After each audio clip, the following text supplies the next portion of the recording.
What's going on, all my YouTube friends, family, and followers, and people just coming by to see what's going on? Hey, it's Big Sam at you guys. I want to show you something real quick. Well, it's not going to be quick.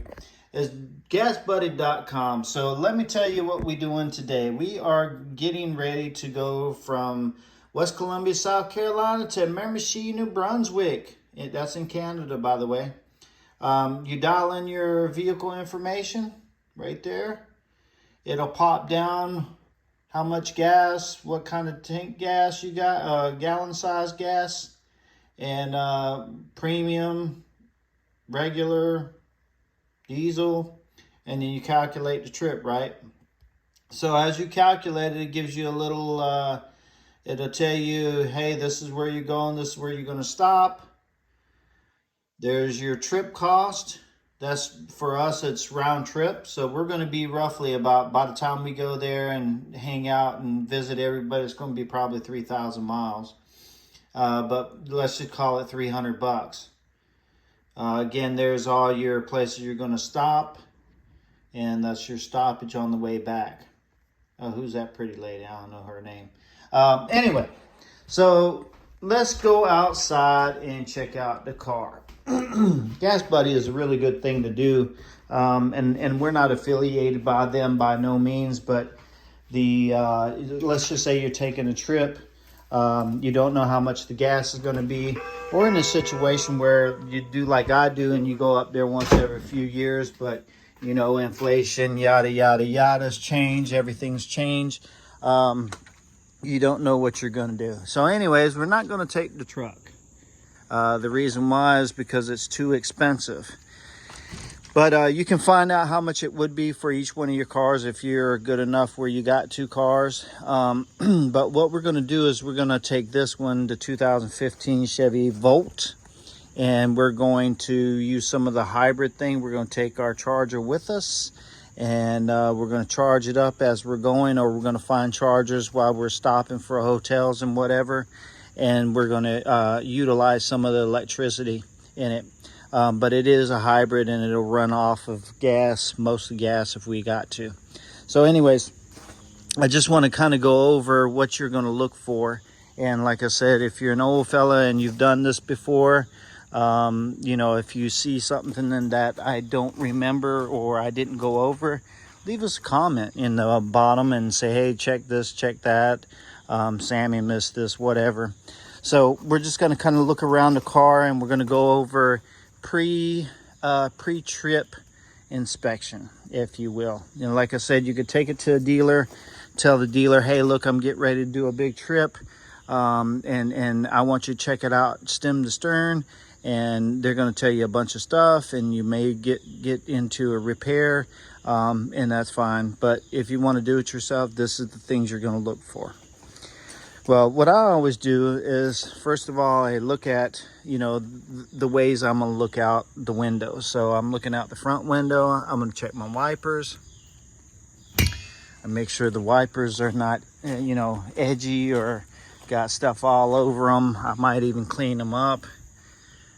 Yeah, they're in good shape. They're not bad shape. I check my tires. And I usually get a gauge and I check my tires. But what also I'll do is while I'm down here, and like I said, if you're not comfortable about doing this, you can take it to a shop. But you kind of roll your hand around the back, roll your hand around the front. You know, if you have somebody that's going to help you, you can check it and tell them, hey, roll the car around, check for nails, screws, whatever have you. While you're down here, kind of check your brakes and see if they're smooth. Some of them like that there, you can look in there and you can see if you got good pad.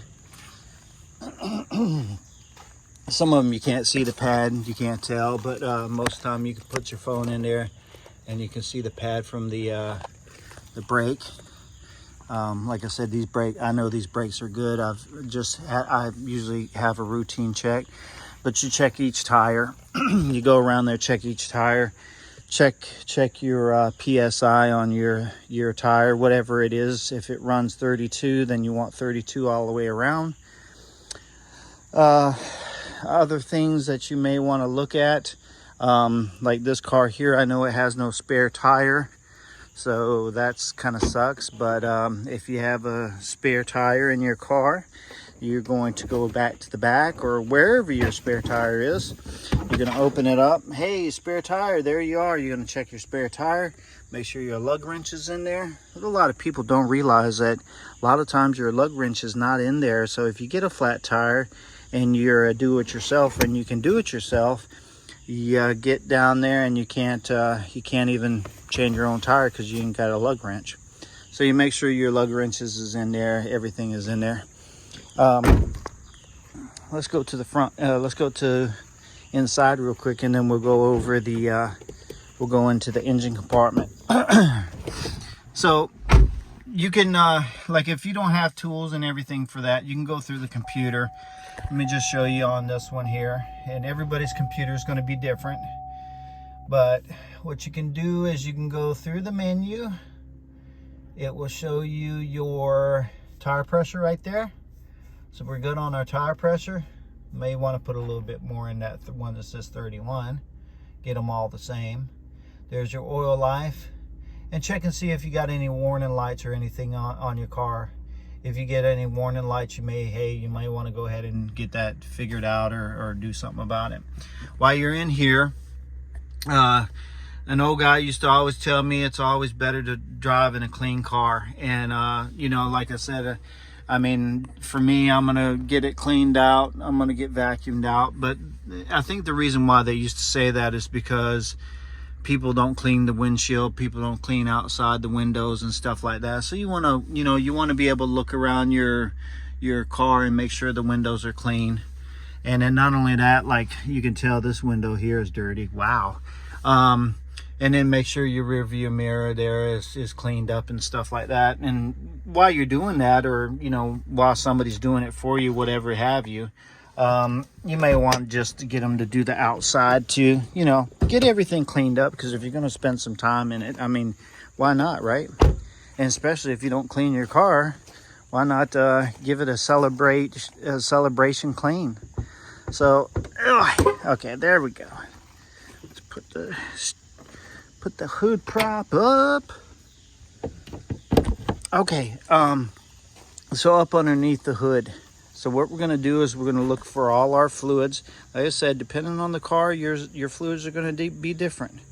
But what you want to do is you want to check your engine coolant. That keeps your coolant, your motor cool. So and it usually has little lines or whatever on it. It tells you, you know, max, like right here, this one is max or full. You check your brake cylinder. There you go. Look right there. It's full. These are for, you know, a hybrid or batteries, but, you know, you just want to make sure they're full. And then check your oil. I'm not going to check the oil because we're going to go get the oil change anyways, but find your dipstick. It's usually in yellow. Usually all your stuff that you got to check is in yellow. You see? Everything has got yellow on it. That's kind of what they do now. But anyways, you check all the stuff up underneath it. Like I said, if you wanted to be extra, you could check your battery. You can make sure your battery is checked. Ours is in the trunk, but like I said, I'm not worried about that one with this one. But you go around your car and make sure that all your tires are up. Things you may want to take with you guys, depending on where you're going or how you do it.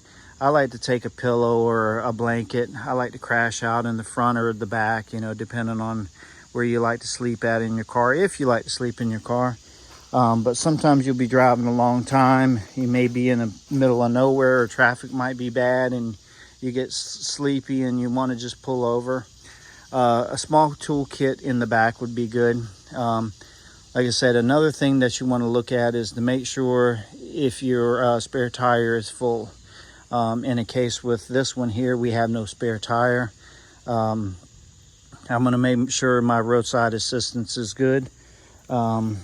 If I had a spare tire, I would throw it in the back, and I would just go ahead and have a spare tire there. So if I get you know, a nail or something like that, I can change it out. But in this case, I don't have another rim, and I'm not going to change a tire on the side of the road, you know, tire and everything. Let's see, what else can we talk about? Yeah, plan your trip, have you some money. But like I said, a first aid kit that goes in there would be good. And, you know, you're pretty much ready for your trip. Let somebody know when you're going to get there and when you're coming back, so nobody worries about you. And there you go. So I hope this helps somebody, and I hope it's not too elementary for most, because you know there is some people that don't travel, and maybe this is your first trip, and maybe you need to know. So anyways, if anything I forgot, you guys let me know. Leave me a comment, subscribe if you will, like the video if you think it was pretty informative. And oh, almost forgot, check your lights. Make sure all your turn signals, all your headlights and everything work on your car or truck or motorcycle. All right, I think that's it. So I appreciate y'all. Thanks for stopping by, and I appreciate all y'all's support, and good looking out, safe travels. It's Big Sammy. Peace.